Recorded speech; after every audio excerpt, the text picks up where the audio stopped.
What's going on, guys? BossOP6 here, back to another video, and today I'm here to do my AEW Dynamite from Las Vegas, Nevada. It's the 3-year anniversary, folks, and this was certainly a tale of two halves. There was some really good stuff, and then there was, what the hell did I just watch?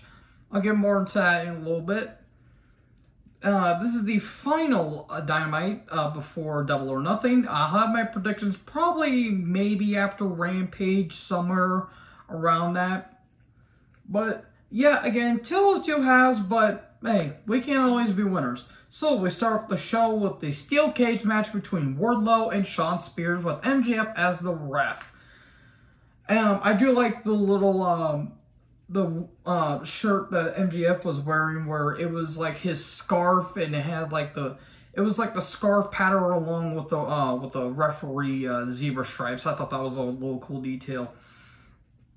This felt like more of an angle than a match, because it's obviously setting up MJF versus Wardlow, and if Wardlow even lays a finger on MJF, he doesn't get his match. Shawn Spears is reliable. He's not terrible in the ring. He's just very bland and generic. But with that being said, he doesn't do bad against Wardlow here. MJF kept getting involved, like he helps attack. And Wardlow is still handcuffed, and he's waiting for MJF to get the handcuffs.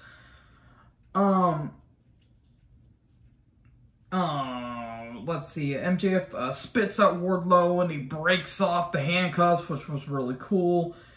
He hits a senton on Spears, but MJF refuses to count. He just sits there like this. MJF just being a great heel. And then MJF Wardlow tries to go for a powerbomb, but a low blow to Wardlow. A war blow, if you will. That sounded way, way, way less dirty in my head. A C4, kind of a fast count, but a kick out. Shawn grabs a chair, and he goes to hit Wardlow, accidental chair shot to MJF. MJF just sold it like so amazingly. Powerbomb 50 times 3, and then a powerbomb onto the chair. Count 1, 2, 3. Wardlow wins, and he goes for MJF, but security comes in, he just takes him out. One gets powerbomb into the cage.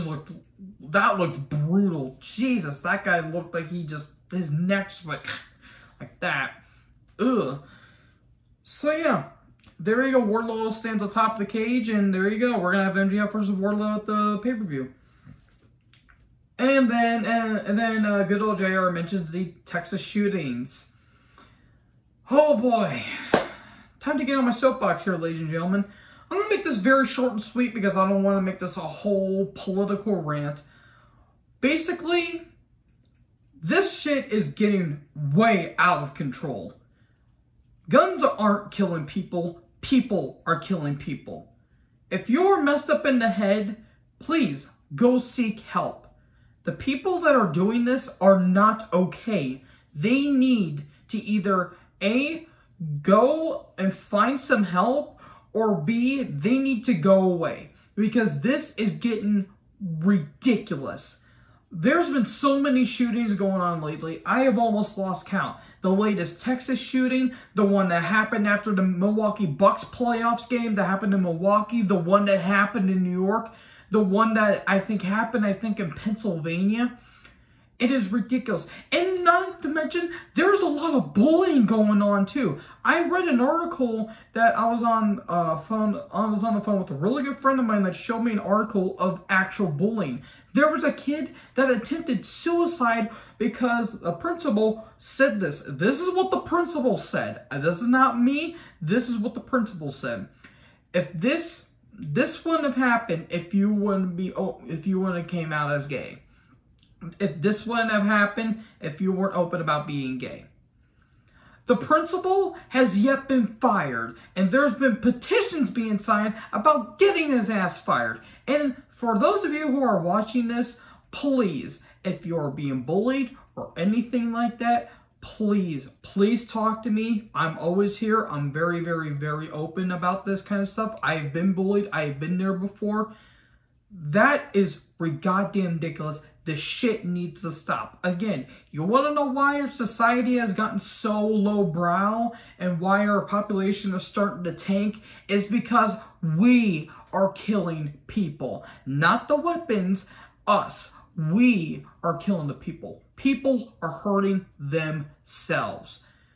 Anyways, off my soapbox. For those of you who are still watching this, please, for the love of God, if you need help, please go seek it.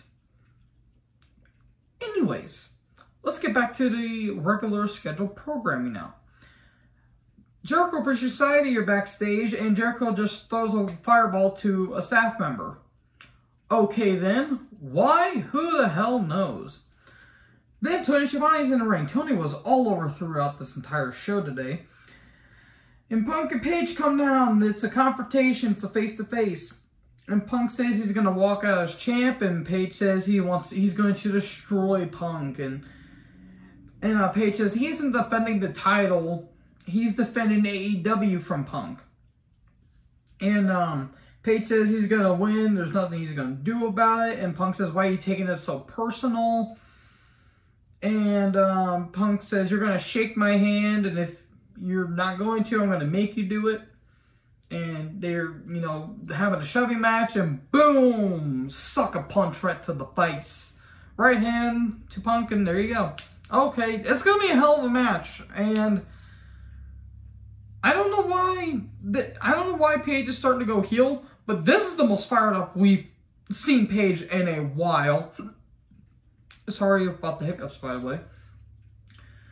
But yeah, this was a hell of a segment. Paige being fired up, and he's enough of the bullshit. He wants to be taken seriously. Okay, there you go.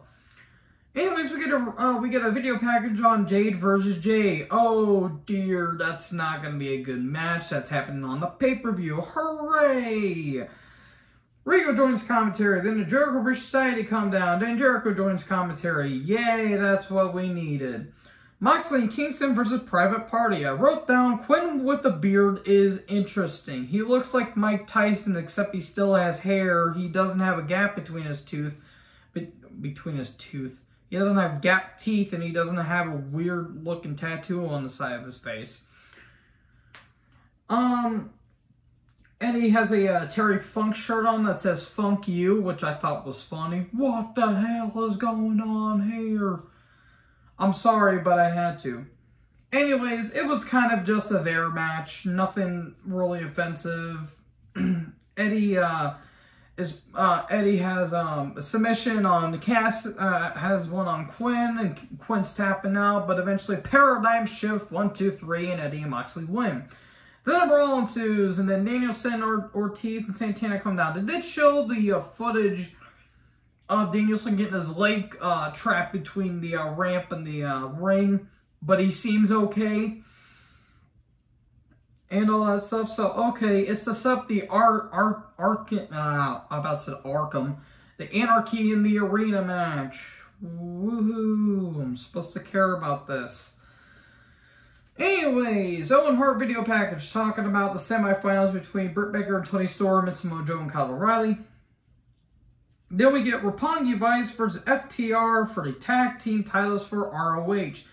Caprice Coleman on commentary. I really love Caprice Coleman. I love his energy, his enthusiasm, though it would be a lot more nicer if Ian Riccaboni was on it. Let's all be fair. I love Coleman. I really love his energy. Very enthusiastic.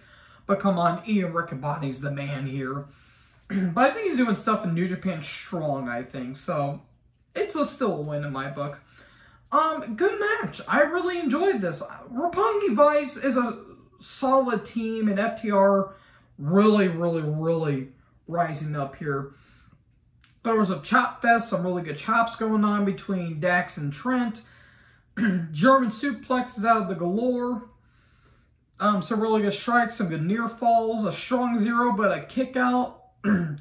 But then, towards the end of the match, Jeff Cobb and the Great Old Khan come down. Okay, that was interesting. The United Empire come down, and it talks about the IWGP Tag titles.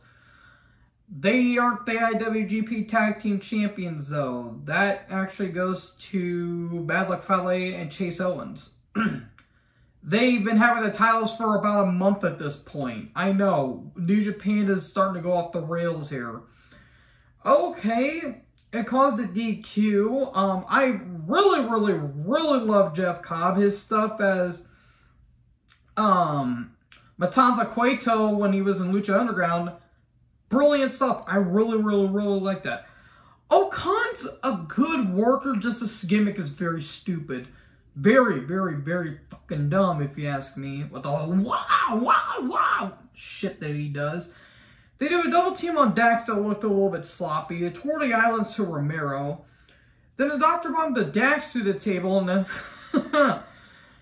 and then Okan has the Iron Claw on Trent, and he does the cutthroat gesture. But as soon as he does that, Trent jumps and he puts himself through the table, basically. Very bad timing, if you ask me, but okay, is United Empire going to be part of AEW? I wouldn't mind seeing Jeff Cobb in AEW. Okan is fine for what he is. It's just the gimmick is very stupid. It kind of gets very annoying. But, okay, that was certainly interesting. Hardy's backstage. They cut a promo talking about the Young Bucks and saying how we're kind of connected in a way. We grew up as Catholic boys. We couldn't swear.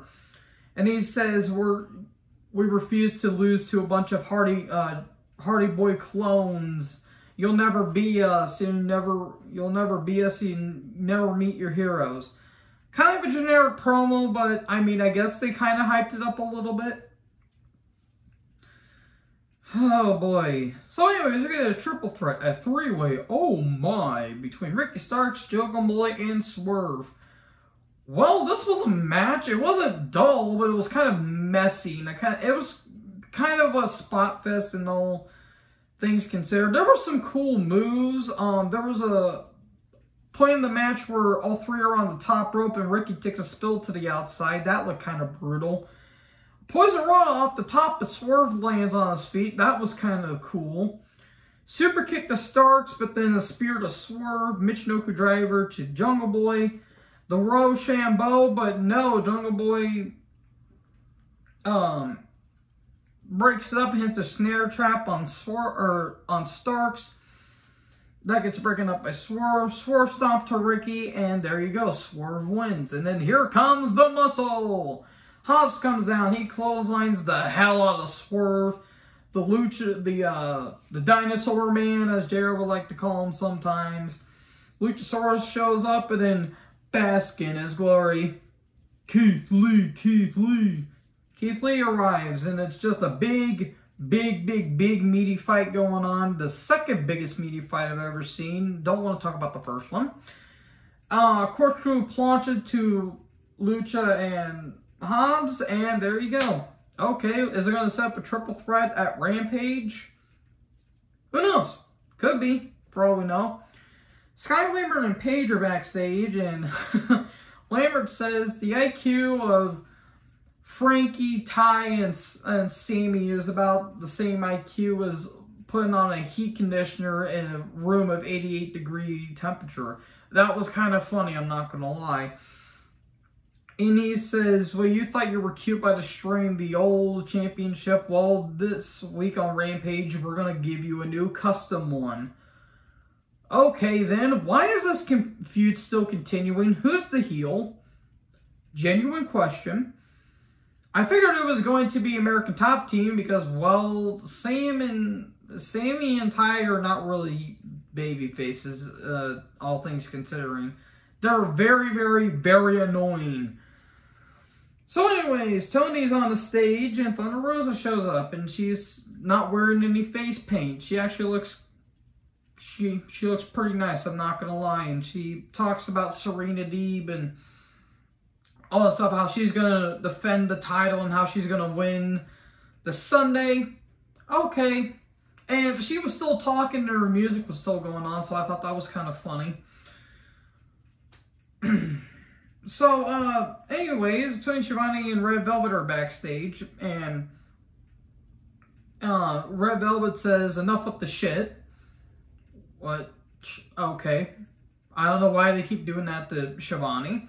And talking about Ruby and how Statlander is hurt, and Ruby shows up and she says, I don't care how hurt Statlander is, I just want to have a good match, and I want to prove that I'm going to be going to Double or Nothing to face, well, Brett or Toni. Okay. Oh boy. Then we get Britt Baker versus Toni Storm, semifinal match for the Owen Hart Tournament Final for the women.